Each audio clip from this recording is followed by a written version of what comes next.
The changing landscape of the housing market in Las Vegas requires a real estate professional that understands how to get your offer accepted, willing to go above and beyond for service and accountability. Hi, my name is Dan French. I've been in the real estate and financing industry for over 13 years. Most real estate agents struggle with answering their phone. Please call me directly, 702-557-6176. I'm available for all your real estate needs.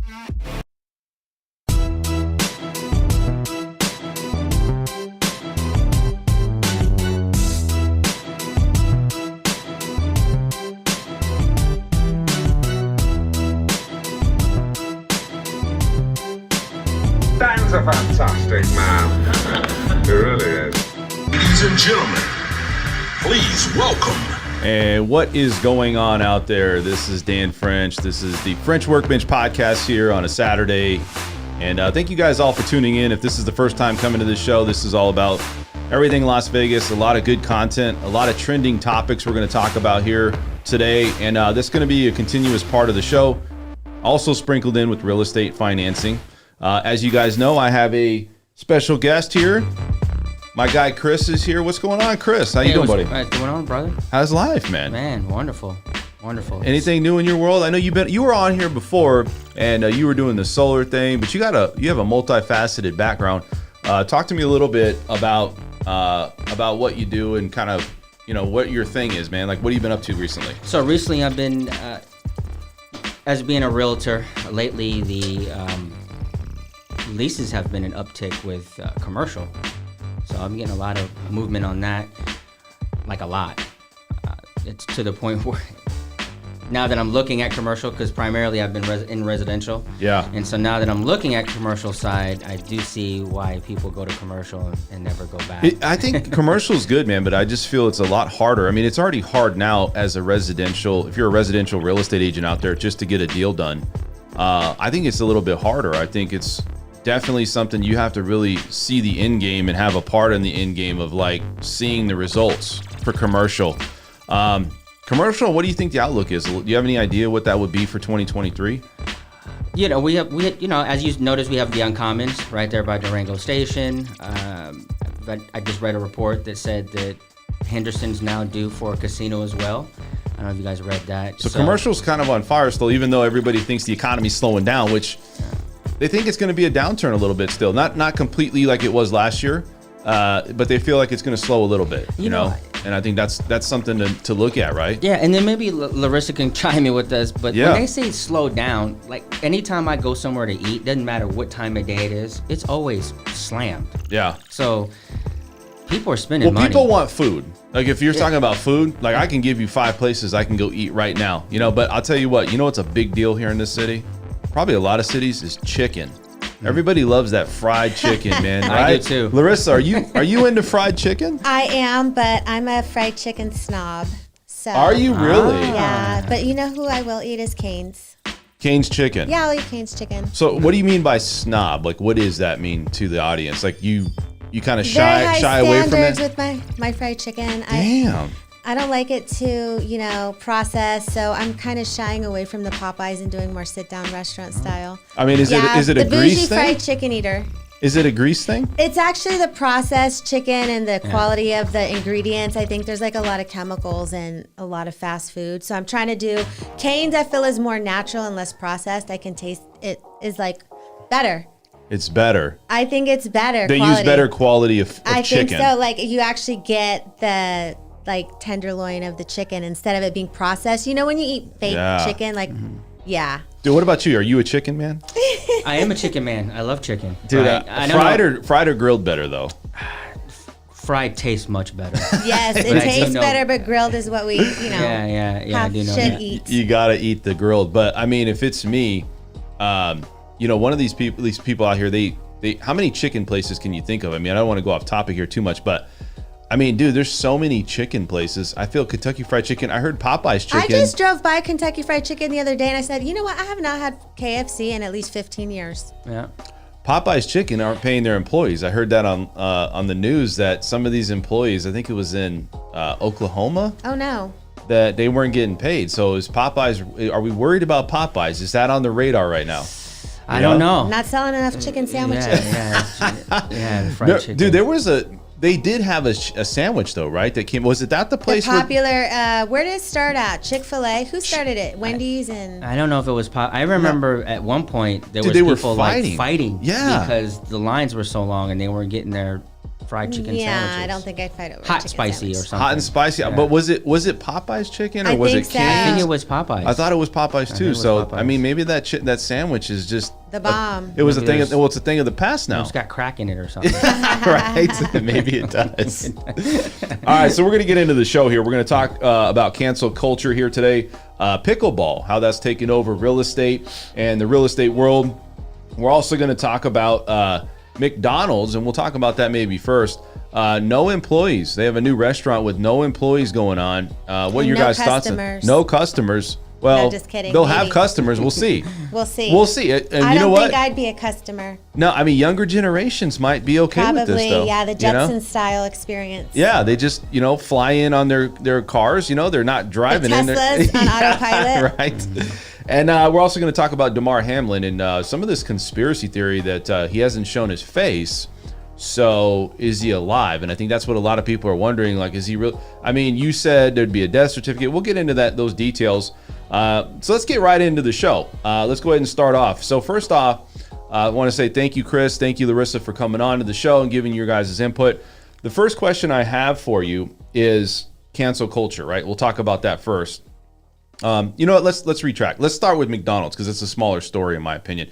So McDonald's is opening up in Oklahoma, or not Oklahoma, Texas, excuse me, a no employees restaurant. And Chris looked at this. You're looking at this. This is what I was saying just about this artificial intelligence, these robots. It's here, man. Skynet. I'm a little worried. It's like Terminator 2 because you think all this stuff was like 20, 30 years ago. People are like, yeah, that's not going to be happening in my lifetime. Yet, would you ever think that there would be a no person, it would be all robot No, restaurant in your lifetime?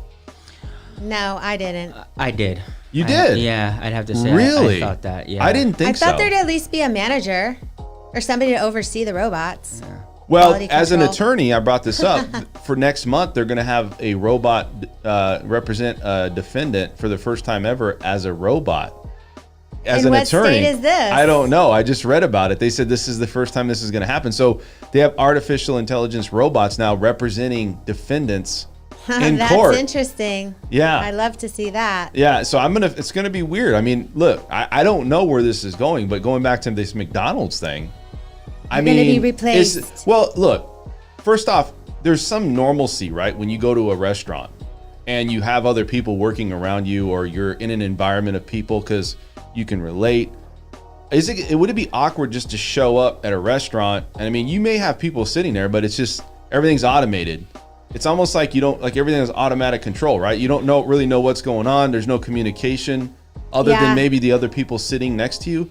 And our restaurant's going to do this. I mean, would you go eat at a restaurant like that? So in reference to the future with AI, I'm a big proponent. I believe in technology. Yeah. Because we're doing a podcast, right? That can Right. be viewed all over the world because of technology. Right. I do think that when it comes to eating, though, I don't necessarily agree with that particularly because it is a service, right? And It's an experience. It is an experience. Right. Now, Right. for instance, not against anyone at the DMV, right? But like AI at the DMV would be great because that's clear and cut. Like you're just coming to register your car, right? You're not. Do you think it's I agree coming with though? you. Do You you know, think it's very process based. I don't That really. you could do at a kiosk. Yeah, I don't need customer service. Like I'm here to register my car, right? And then the AI will say, well, you're behind on your smog. It's yes or no, right? On to get your car registered. The thing I'm worried about is I agree. Here's what I'm worried about is the more and more we go, what are we going to do with people that are actually working and they don't have a job or they don't have a skill craft that can get them a job that's even like some of the semi-expert jobs are getting replaced. Yeah. Okay, So so, that's I got a little worrisome, right? I got a voice on this, and then I know that Larissa said that before we got on camera she wouldn't eat there, but we've all also been to places where it's happened to me more than probably 20 times. Where let's just say they're closing at 9 o'clock, and you walk in at 8:45, and you can see the staff is like, damn, family just walked in. Yeah. We got the grill clean. We're already thinking about it home, right? And at the end of the day, you're there to 9 o'clock. And if I come in and order, you got to make the food, right? Well, you don't have to, right? It's a choice. But I'm looking for business, service. Right? Yeah, I'm looking for service till 9 o'clock. And so, to counter react that, maybe businesses wouldn't be looking for people if they, people were a little bit better at their jobs, because there's been many places I've been and the service was not great. Here's where the worrisome, again, comes from me is they want to save money, right, on medical. Maybe they have insurance. They don't have to pay an hourly employee. You don't have to worry about people taking off work because they're sick, family-related stuff. So you're saving money there. You may be investing. But I think it comes down to our generations maybe are don't like that. I wouldn't like that because I'm accustomed to growing into an environment like you're told what what you know when you're a kid and what you experience, and then it kind of carries throughout your life. And what if the new generations know this only, and it's okay? Like, hey, you know what? The new generation's like, this is all I know. Maybe they're banking on not obviously today, and this isn't going to transfer over right away, but over time. And I think that's maybe they're thinking like over time, things that'll be normal. That's normalcy to people. What do you think, Larissa? Well, would you eat that? I would not, because as I mentioned, I'd want a human being there to oversee it all. And if something goes awry, there needs to be a human being there to fix it, I'd kind of be skeptical. That's just, I like going to restaurants and ordering from a person and seeing people there. And they've actually made a lot of changes in McDonald's already. I hate to admit that I've been there, but my kids like it. Yeah. So they don't even have all the flavors of the fountain drinks anymore. They give you like a few options. A lot of them are semi-automated. Like you have to order at the kiosk. You can't even order from a person, and I don't even like that. So it's already kind of there. I mean, people are already starting to get adapted to that. Yes, and as us, like our generation, we've experienced so much from the beginning of the internet to now, so it's like maybe we're just seeing all these changes of society kind of evolving. Like that probably will be the norm in maybe 20 years, which is scary for people who are like, what can a skill set be that can't be replaced by a robot? Yeah, I don't know. Like I think the DMV is definitely on the radar. It should be, because they have bad customer service. Man, because their jobs are so like they're not really there to serve you. They're just there for paperwork. Absolutely. And if your paperwork's not filled out, you got to come back. Right? I mean, what other jobs would you think are going to be replaced? I mean, going into this, I know DMV. I mean, the post office. You don't really need people. You think the post office? Yeah, the That's post a good office. point. I mean, you just walk up, you got a package. Just You go can in weigh it yourself and it's put the little sticker on. it's going to That's all Florida. they do. They type in, but the post office, I think What about flying planes? Do you think that's going to be automated? could be. You know what I mean? Because think about it. Show your ID. A lot of human error that goes on with. We just had a crash in Nepal, I think it was. Yeah. There's been other crashes, things like it. I mean, all of these things that are very high expert type fields, right? I would say that would be one. I mean, I know a lot of it, but that's semi-automated. I think the airport could be. Airplanes? Yeah, the airport. Or even the airport checking your bags, getting your boarding pass, showing security and You don't ID. really need anybody for that. No. Honestly. You really don't. No. So here's my question. When does it stop? Like, at what level do we say, okay, we need to stop automating everything? Or is this just a new wave that's just getting the scratch of the surface where we're going to start to see all of these, occupations just completely taken over? Like, what do you guys think? I mean, is this it? Is this the starting point? I think so. I do. What would you do then? I mean, if you don't have a job, like if they don't need lending, real estate, attorney, what the hell will we do? You know what I mean? Like, we have to adapt. To what though? You know what I mean? Like everybody grows up in a civilization or this civilization of like, hey, what are you going to be? What is your field going to be? Like, what's your identity? Like, we all know, like, hey, likability, Dan, you guys, Chris. But I think part of that is your job, right? Part of that is like, hey, what do you do for work? And then that's part of like one part of your identity. Your career. Balance, right? You got to have your career, Yeah. your life, your kids. What if that's taken away? Then it's like, what is your point or what is your purpose? Something that requires human connection.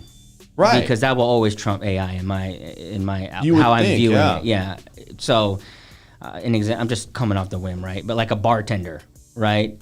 Because they do have automated bars here in Vegas. They have automated, but you it. still need the bartender to talk about whatever, right? Yeah, guy people or don't. girl. I wouldn't go to a bar and just look at the screen and just be like, Yeah, punch because a you'd want button. the experience of talking to Well, the bartender, I want ordering other a drink, people- asking about it. Dude, Yeah. look at Cocktail. That's the only reason I started drinking is because that movie Cocktail with Tom Cruise. I was like, Yeah. dude, I'm gonna be that guy. Yeah. You know, when I was a kid, Yeah. I was like, that's it. That's the guy. Hairdresser, Yeah. bartender, I mean, barber, like service-based things like that that requires the, the day-to-day. Because, when you go get a haircut or when you get your hair done, you're talking Dude, it's to your all. salon stylist. You know what I Yeah, mean? You're talking about for sure. things. Right, so. So, and then like you're an attorney. Imagine if like your attorney. I got replaced by AI. Yeah, like they just That'd be came in and said, "Hey, you know what, Larissa, you're going to challenge me." And I have what if you're something going to to go up tell against you. an AI? You know? I have a fact. I actually use AI in my practice for my software. Really? Mm-hmm. So AI has come into law. My drafting software. But her skill set, it's not because anyone can find an argument, but it's delivering the argument, right? And the AI is not going to be, well, I can't say, they'll probably work on that. But if the AI is just saying it in this monotone robotic voice, and then Absolutely. you got Larissa who's got emotion, she's got feelings, Yeah. she's got, the way she delivers the argument, and that's how I would want a human defend me personally because I need someone I to. know. Right? Because the law, I thought the that law, sounded yeah. a little crazy. Like, Yeah. who's the defendant? Yeah, Who yeah. agreed to that? Because the Well, law is not what yeah. helps you win a case; it's the way you argue it. Yeah. So I don't know. It's going to be very interesting to see what the world has in the next 5 years because I think right now we're starting to see that brink of change, and I'm a little bit nervous about, when I grew up, I was working my first job. I used to walk about a half a mile, and I would go to my job, and I was riding a bike. That's just wonderful memories. I love that. I was Yeah. going to say how cute. Yeah, I used to. So check this out. I would go to school, and I was going to go to college. Obviously, I already had that set up. But in high school, my first job, I was 16, and I would literally walk about a quarter of a mile to work and from work because I grew up where we had things, but you had to go out and earn it, right? You had to go out and make it happen because I felt I wanted to get a head start. So when I would do that, I ended up getting my first car. It's like a 1989 Honda Accord. Nice. Right. Probably still a ride today. Those Hondas go 250,000 forever. miles on that thing, man. But that thing was like my dream. Like you never wonder, like when you don't have things and then you get something, like you detail the hell out of it. Yeah. Like it was like the most detailed 20-year-old car you ever seen. You know what I mean? It was like, or like I think it was like 10, 12 years old. But I'm just telling you, you have to do those things. My first job though was working at a fast food place. That got me started. That was my first job. Because it's an entry-level position. It didn't Do say... you want to say which one? I'm it's curious. Baker's Burgers Incorporated, right? It's Oh, I never heard of that. they're in 'Cause- California. Yeah. They're more in the South. But the thing is, those job opportunities for those entry-level positions, what is going to replace those, right? If you have an automated place like that, because I remember, man, I did not like that job, but I really liked turning that key and having a car to drive around at that point. That was like another level for me, right? So I think that's the point is you take away those entry-level positions with these AI or these robots, what do you do at that point? Yeah, Like, are how's it going to impact they'll you probably, or certain they'll probably demographics? end up having like entry level coding positions because there's got to be people to build the software for that. Chat GPI or GPT, right? I mean, they already have that. It's like people that are programmers, you can literally go put in, I want this, and all of a sudden all these programs will come in, right? Like not programs, but this programming data. You take that out and so website designers, Right. programmers, is it going to be a need in 5 years? It's just, look, I'm not saying that those jobs should always be available, but it's going to be very interesting to see when you're out there and you're a hustler, you're somebody that wants to be an entrepreneur, or somebody just wants to get ahead, make money. What jobs do you have available? Like, what are you going to be, an assistant to somebody that has money and maybe you're just like, Sales. you know what I mean? Well, I think sales will always need the human touch. 100%. I agree. so what type of So jobs you could still sales? stay in sales. Real estate sales. You think so? I think the real estate do, industry. So too. wait, I have a question for you too.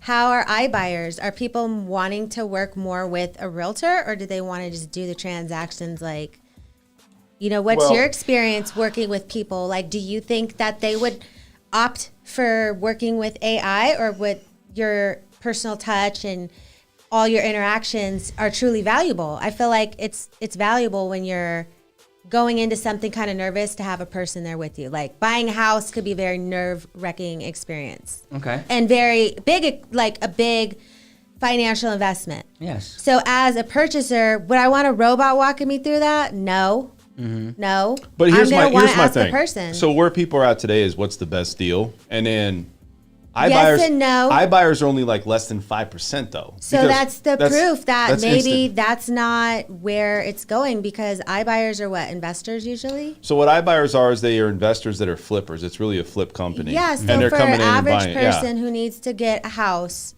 am I going to use a robot or a person? Well, I'm going to here's use a person. here's the difference too, and that makes a good point. Is usually obviously the seller's a person, a live Right. human being. So you're going to be working directly with a seller that's a human being. I'm just saying this. It could turn into a consulting position potentially down the road, make 20 years down.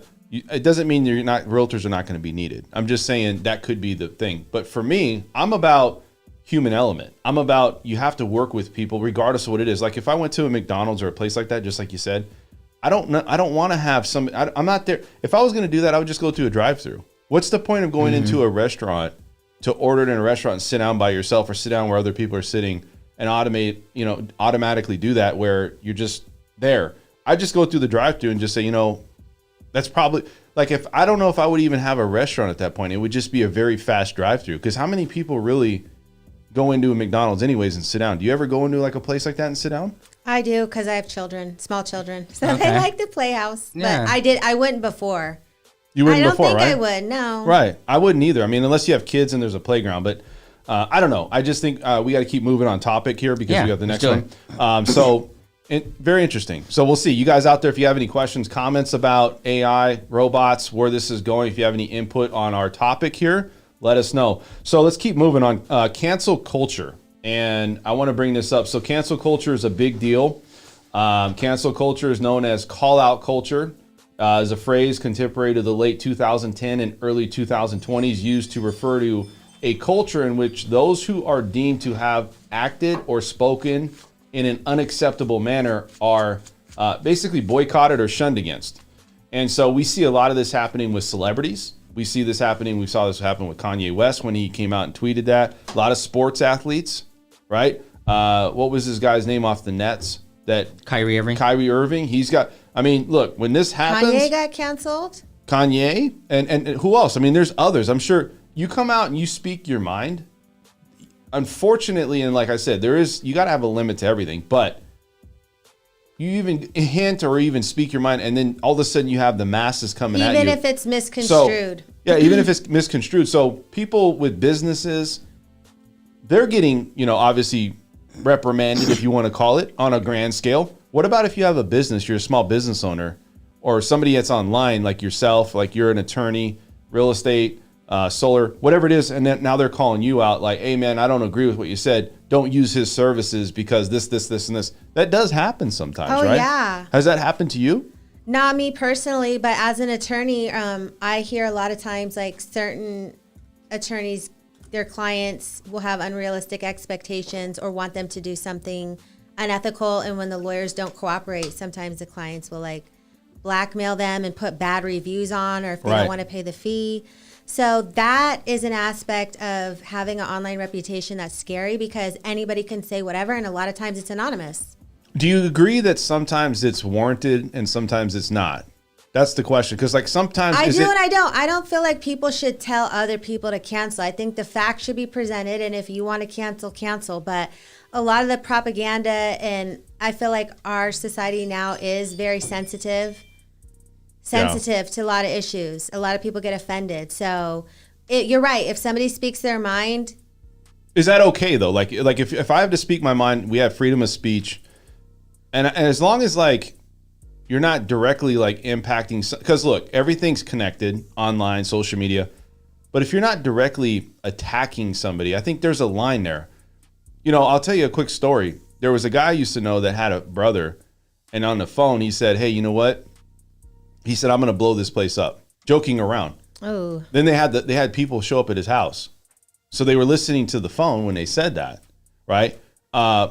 Maybe that's crossing the line. Maybe you do have to go and say, and what I mean by that is there's people have to be involved on certain things that they say, right? They have to intervene.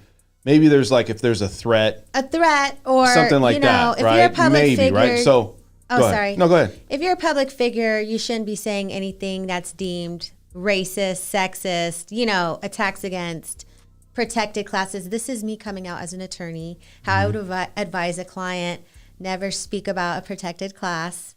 Yeah, but I think isn't that taking away some of your freedom of speech, No, though? it is, but it's strategic because if you do that, you will get canceled. Do you want to be canceled? So then That's my argument, There's though. your, as a person, you have to weigh the risks of, is what I'm going to say going to be so burdensome that I shouldn't say it?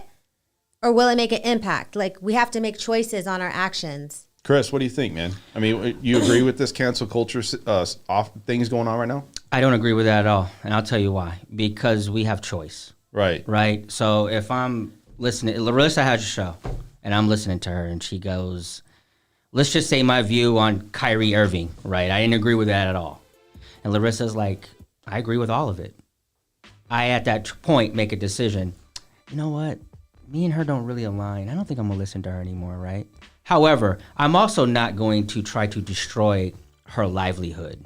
Right. Well. You're not going to be malicious. Yeah, because at the end of the day, that's her belief. That's her belief. Right? I have the choice. I don't have to listen to her anymore. Now, I do agree that there is a point, like if you're out here talking about hurting women and children, right? I'm not going to champion that on that guy. I would look at that like, how does anyone listen to that person? Any type of violence. Any type of thing like that, right? 100%.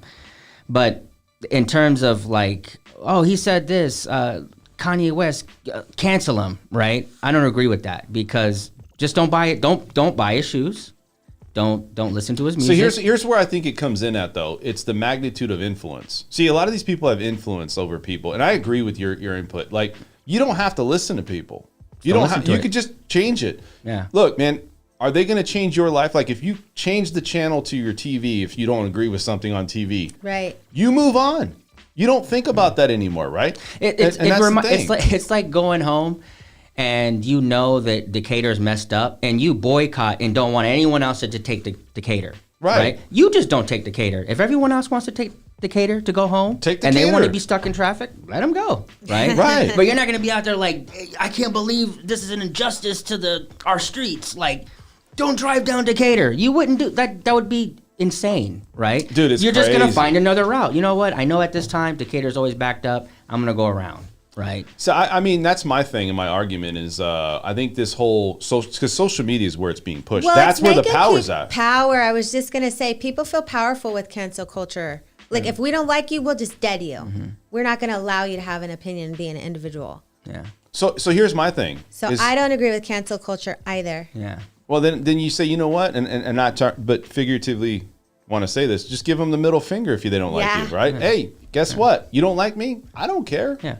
I'm good, man. I'm good in my skin. Not I only don't that, need your opinion. I don't need your I don't approval. go to a restaurant and have a bad experience and like try to like take Leave them a down. terrible Right. review Right? online. I don't care. Like I Oh, just I've won't seen eat there reviews. anymore.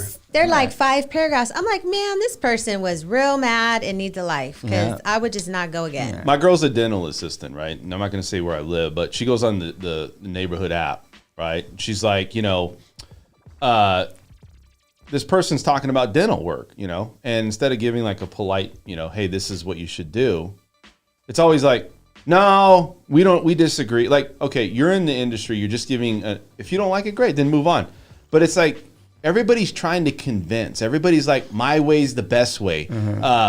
Do it this way because you got to follow me. Like, no, everybody's different. You don't Right. you don't have to follow the show. You don't have to follow me. You don't have to follow Chris. The point is, we're all different, and that's okay. And I Right. think that's the problem. People are trying to be put in this classification that it's not okay to be different, or you have to be this way, or follow this rule, or else you know what? You're out of the.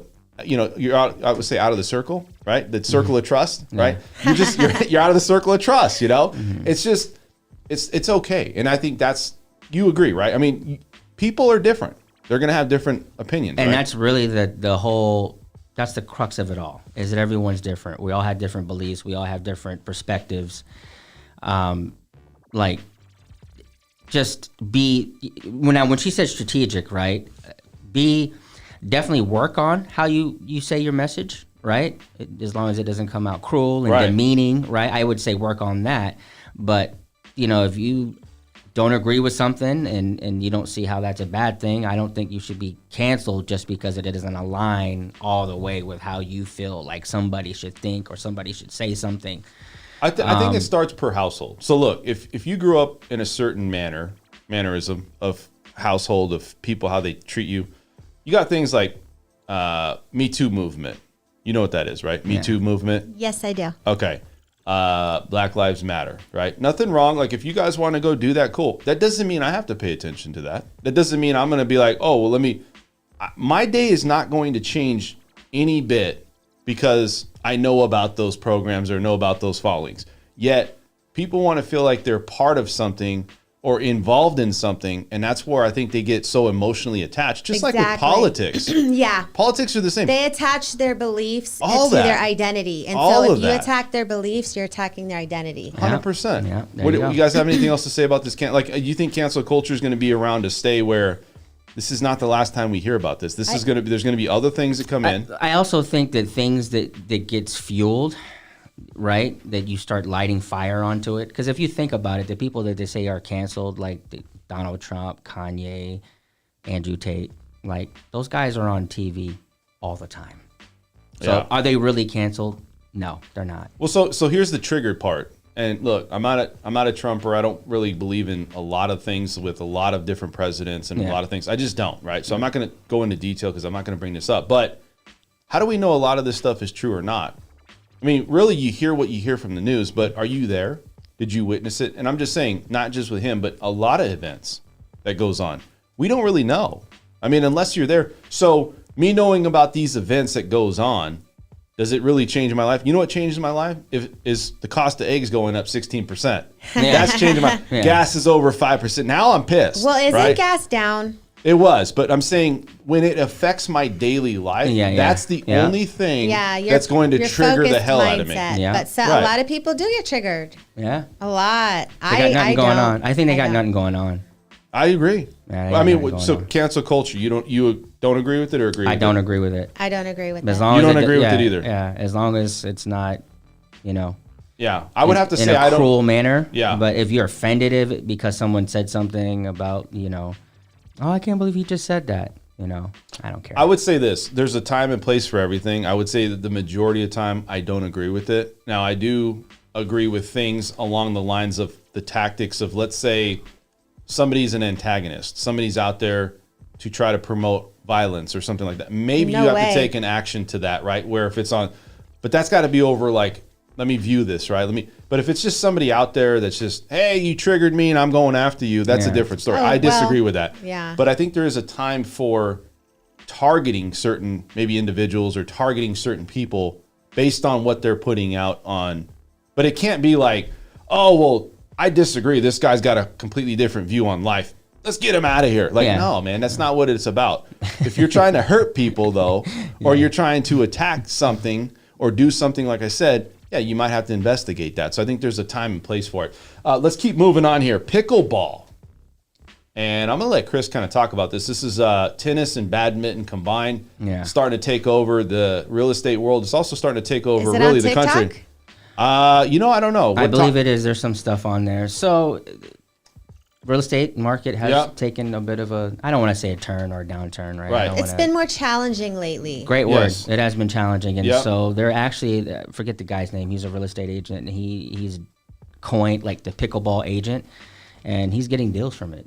So he's the pickleball agent. Yeah, the pickleball agent. Wow, man. And how do you know he's getting deals from this? I mean, that's what he he claims. He claims. I'm very skeptical of people's self-proclamations of success. Let's see what this pickleball is all about. I want to see if I can bring this up on this channel real quick. So let's see I want to say Vegas has their first pickleball park. Have you ever played pickleball? I have. Have you ever played pickleball, Dan? No, I never played pickleball. Research shows nostalgia can help you remember ads. Let's see if we can skip through this. Hold on. Liberty Mutual. Oh, there we go. Look at all these ads, man, that come up. I just want to get a pickleball. Let's see. Oh, and he gets it. Are you kidding me? I mean, that is unbelievable. Oh! No, he didn't. Wow, look at him getting at it. Tell me! They are getting at it right there. Look at that. No way. Dude, I'm all about it right now. You know, LeBron James invested in the pickleball. A couple other people did too. I can see that, yeah. I think maybe Tom Brady. Mm-hmm. So this thing's big, man. It's starting to really, it's really starting to get into becoming really mainstream. I could see this thing coming up just like that slap boxing. I could see it becoming more of a mainstream. You know what I mean? Like, would you play pickleball if you could? Maybe. Really? You're not. I play tennis. I don't know. It looks kind of wacky with the. Yeah, it looks wacky. It's a different paddle. It's a different paddle. Yeah. I would say this. It's exercise, and if you like tennis, I think you're in, right? I mean, is it slower paced than tennis? Could you make an argument that it's slower because the what is it, the little birdie, if they call it, kind of floats more than the ball? I want to say this one's not a birdie. It's like a wiffle ball. Oh, is it really? Yeah, so it is a different ball. Yeah, it is a different ball. Yeah, okay. It's like a wiffle ball. So I think I would play that. So what do you guys think? You think this is going to be something that you're going to see as a mainstream? And can you see yourself playing this on a tournament, or could you see yourself playing, like you see Las Vegas having this as like one of the big attractions coming to Vegas at some point? I could see that. You could? Yeah, I could see that. And I mean, LeBron James in it. What about you? If you had I would watch a pickleball tournament. You would? Yeah, I would. Would you be involved though? I'd be the referee. You wouldn't play? I don't think so. Why? I don't know. It just doesn't look fun. Mm-hmm. Is it to protect your face? No. Because a lot of women don't want to get hit. You know what I mean? It's like, I've never been hit in the face. No, but I'm just saying, you know. Yeah, no, the paddles are kind of weird to me, and I don't know. This looks kind of wacky. Yeah, they're starting to add them to, like, community. You know how you have a dog park. Yeah. There's a basketball court. They're starting to add pickleball courts in housing communities. Dude, I went to it was a high-end home, and in the backyard, it looked like they had a tennis court. Well, they converted it to a pickleball court. Nice. And that was like one of the things that they were trying to sell. It was like, hey, if you want to buy this house, it's pickleball ready, everything. And I'm going to tell you, man, these people are on it. They're like, dude, it was like, hey, is this real pickleball? Like, what? Yeah. They want to play pickleball. It's just odd more popular to me. than we thought. Yeah. So I don't know. I could see myself playing. I was a big badminton. I wasn't say big. I was really into it at one point. It was like, it's fun because like when you play with the birdie, right? You have time to go and hit it. I don't know. To me, I'm a competitor. Yeah. Like that's my thing. Like it doesn't matter what it is. I'll try it. I'm not a fan of bowling, but I did it, right? It's okay. It's kind of boring. It's like you just sit there and roll a ball. But you know what? If you get like 3 or 4 people, you throw some money on there. All right, man, we got us a game. Right. You know Pickleball is one of those games where you go and you try it. Right. Right. And then it becomes like you get into it. It is a game like that. It has. You end up and you're like, damn, I had fun. Right? Yeah. It's one of those games that does that. 100%. Yeah. And I think that's it. So like, if you had money on the table, Larissa, and let's say there's $500 on the table. Ooh. Right? And it's like, hey, we're gonna have a quick tournament. There's like four parties. You wouldn't join into that because there's money on the table? I would. See? Yeah. Big difference. It's like sports Money's betting. a motivator. Right. Yes. If I go to a sports game, we've done that. Mm-hmm. If I got money on the game, typically I'm all into the game. If I don't have money on the game, I'm just like, Okay, yeah, so who cool. you betting on for Super Bowl? I don't know who's on the Super Bowl. Who do you guys predict will be in the Super Bowl? Eagles and Chiefs. Eagles and Chiefs. Yep. What about you? I'm going to go with what he said. Okay.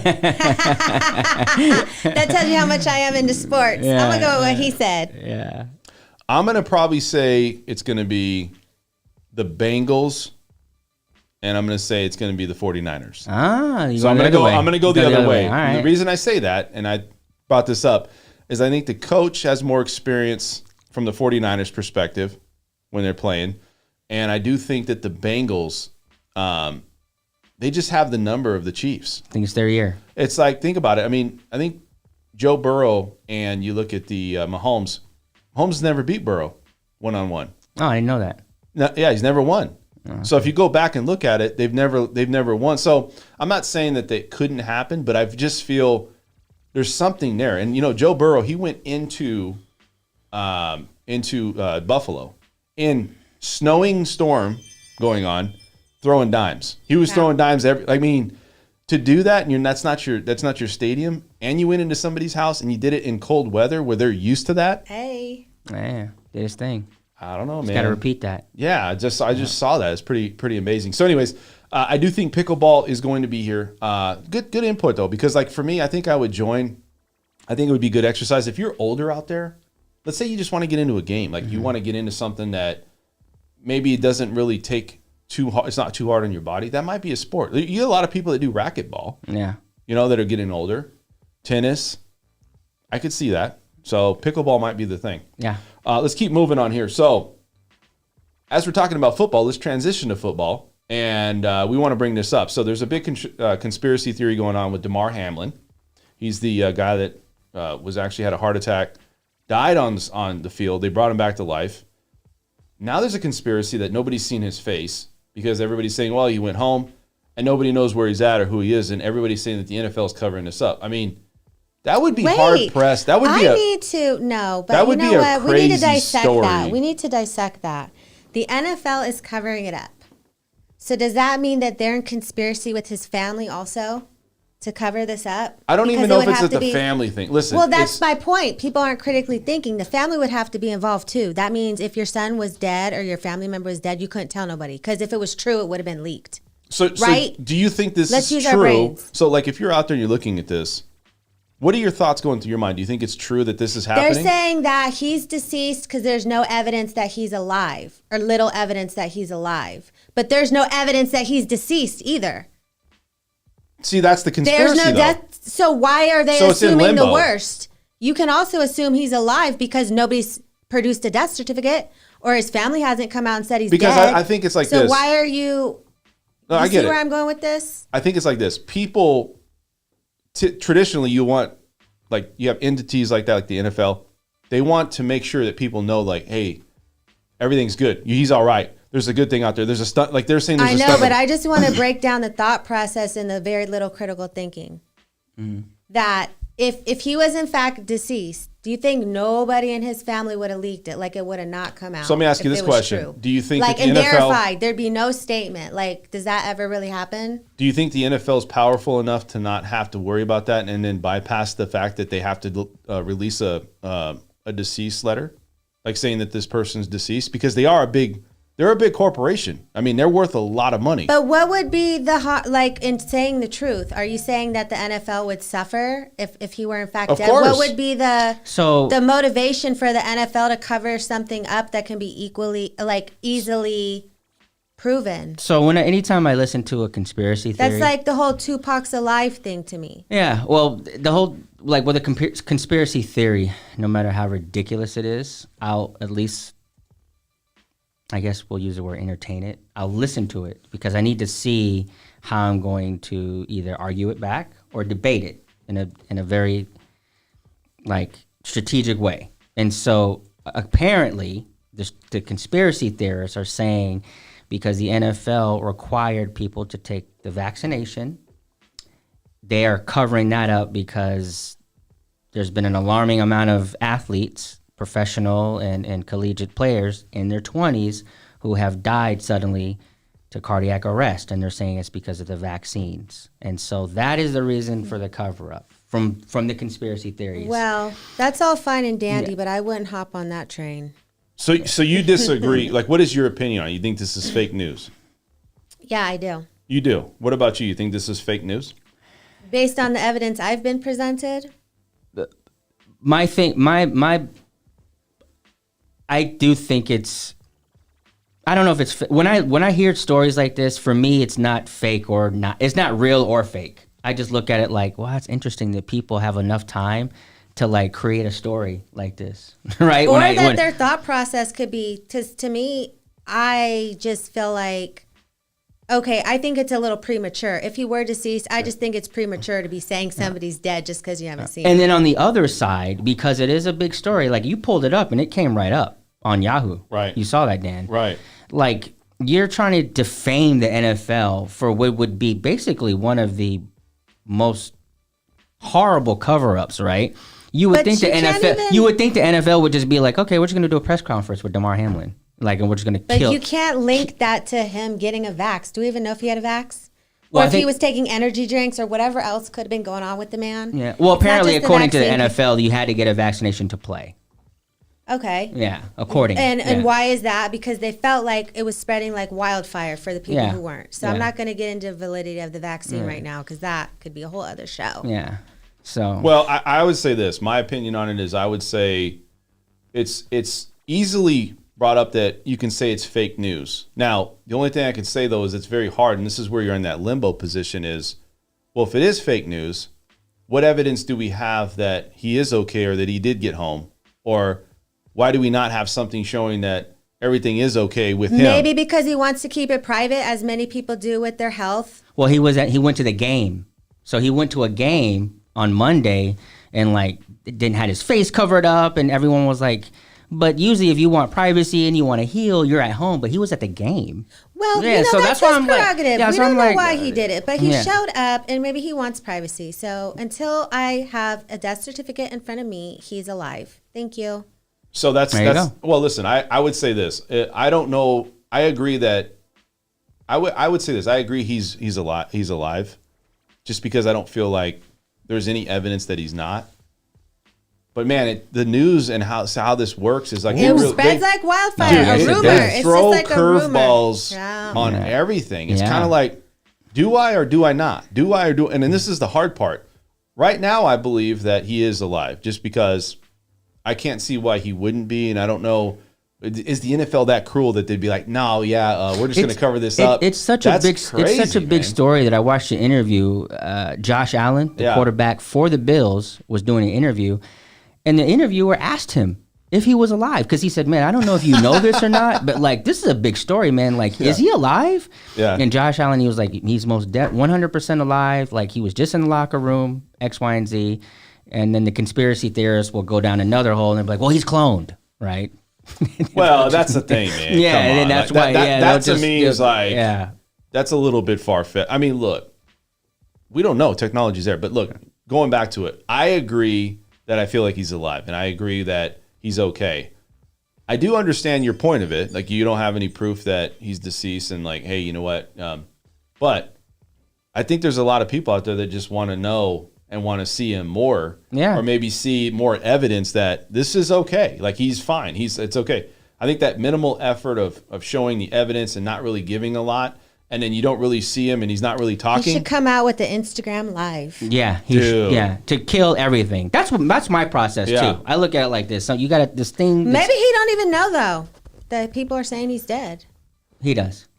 Yeah, he's if he's alive. This goes back. This goes back to the power. If he's dead, he would know. This goes back to the power of social media. It's how do you harness it well, like a wildfire? Oh man! Boom! Really? And it's like, I'm going to tell you the truth, man. On a lot of these people, they have no data, no fact, no background of this. They just got a little opinion. They got a little bit of information, and it's like that's truth. That's law. Gold. That's gold. Yeah. Right. So let's keep moving on this. So I want to talk a little bit about what's happening in the real estate lending sectors. So let's go ahead and get into this here. Real quick, I want to jump to. Let's go ahead and put my commercial out real quick. I want to give you guys this commercial. Hold on one second. Hey, hi there. This is Dan French. You guys know me from podcast, the French Workbench podcast, and I just launched a new channel, The Sound Off. If you guys want to work with a realtor that's had experience, not just this flash, realtor out here that's putting out videos and then works through the process of getting internet leads. I'm somebody that's been in the trenches. If you guys want to start with a realtor that has knowledge and experience over 15 years, I'm your guy. I'm your go-to realtor here in Las Vegas. I'll roll up my sleeves and work hard for you. Please check out lbhomeprofessionals.com. That's a great place to get started. So there's a lot of problems out here with people looking to buy a house. And when they look at inflation, they look at rates, it's really hard to justify buying a house today. I'm here to help you, guide you through that process, and really make you understand what's happening in this market and pass the ball to you. All right, we're back. So that was a really good quick commercial. I want to talk a little bit about what's happening in the real estate and financing sector. Then we'll end it with Larissa, and I'll just kind of talk with her about what she does for her profession, and also you, Chris. So let's go over to this browser here, and I just want to bring this up. So first off, if you guys are looking to buy a home, it's a great place to get started. Dan French Connection, you could check that out. It has all my information here, all of my contact information, and also my YouTube channels and everything you need to get a hold of me here, right? So we're doing a lot of blogging now. So if you guys are looking for blogs and just different things, we're starting to put up a lot of this information here so you can find us there. Let's go over to what's happening in the single family residence sector here in Las Vegas. And we're just going to go over a quick situation here on what I see happening. So at the peak, we were at 481,000. That was May of 2022. Now we're all the way down to 425,000. This is single family residence homes. And I do this on a month-to-month basis, right? So 425,000 average median price home. You've seen we've declined this much. I'm going to say we're probably 10 to 12% on decline, right? When you look at new listings, you can see the bottom just dropped off. And you're like, well, Dan, what happened? Why did this happen, right? So June of 2022, we saw our peak of homes, our new listings coming on the market. I think people are just discouraged because you can see days on the market just continues to go up and people's houses on the market are just stagnant. They're sitting there and sellers still don't want to discount their house on a huge scale. They may drop it, 10, 15, 20,000 maybe, right? The most. They're not dropping it $80,000. Now, when you look at homes for sale, that's down 7,133 homes to sale today. Now, where was it at back in September? We were close to 10,000 homes, right? That's just single family residence. We were over 11,000 homes for all homes available, condos, townhomes, high rises, everything, right? So you go that, and then you look at days on the market, right? Days on the market, average median days on the market is now 39 days. It's not uncommon to see homes on the market over 100 days. It's just not. It wasn't like that like 6 months ago, though. Not at all. Not at all. And that's the thing is that, well, you started to see something happening in the market, right? People were just, hey, I'm going to think, you could think interest rates. Rates did this. We had rates at 7%. You can think all rates and people's psychological impact it's had for home affordability and consumer confidence, that completely went out the window, right? So that's the problem. So going back over here, closed sales. You can see it. Look at just November all the way to December. Oh, wow. Really dropped out, right? Our month supply, we hit a 4-month supply over here in October. Now we're down to just 3 months supply. So what does this all say to Las Vegas? What does it say in general? Well, we can say that consumer confidence is still there. Maybe not what it was. People are still buying houses. We have less homes on the market. That tells you there's movement. It's decreasing, not increasing. I think a lot of people felt like this was going to be a crash. I didn't. I felt that people needed to get a reality check. The market needed to come off that fire that it was on, and we needed to settle down, and rates did that. Rates put people back and put them in check. Now that rates are sitting at 6%, I think we're now back in the catbird seat a little bit where buyers are going to be out there. They're not going to be the same. And I feel that there's activity in the market, and we're starting to see a small influx. Prices of homes have declined. They may decline a little bit more this year, but they're going to sustain itself at the end of the year, maybe even third quarter. What do you think? Hey, hi there. This is sorry. Dan French. You guys Sorry know me about for that. podcast, The French Workbench. Go ahead. I think that, I think a lot of it is the fear mongering. That doesn't help, right? With home sales, in terms of sellers not willing to discount their home because of the overinflated price. Yeah. That I was always going to have a sense of it. I do see that VA and FHA assumable loans are going to start probably being the preferred way to get a deal done. 100%. I'm starting to see that a lot. And so, also there's also a stat that's always left out. Wasn't it 40% of the buyers, even during the peak, were institutional buyers? Yeah, they were institutional buyers. Here's the question though. Like with all this data and all this information and everything we see, would you buy in today's market? Like would you still, I understand if you're a primary residence holder, you needed to buy a house, but let's just say you don't need a home and you want to transition or you want to move up or move down, would you have rates and have this market eliminate you from actually buying a home? I would buy anything at any time, depending on the deal. I don't buy things based on the narrative. I buy things based on the deal, right? Right now, if you had no money and someone say, hey man, I got a Ferrari I could sell you right now for $50,000, you're going to find a way to make it happen. Yep.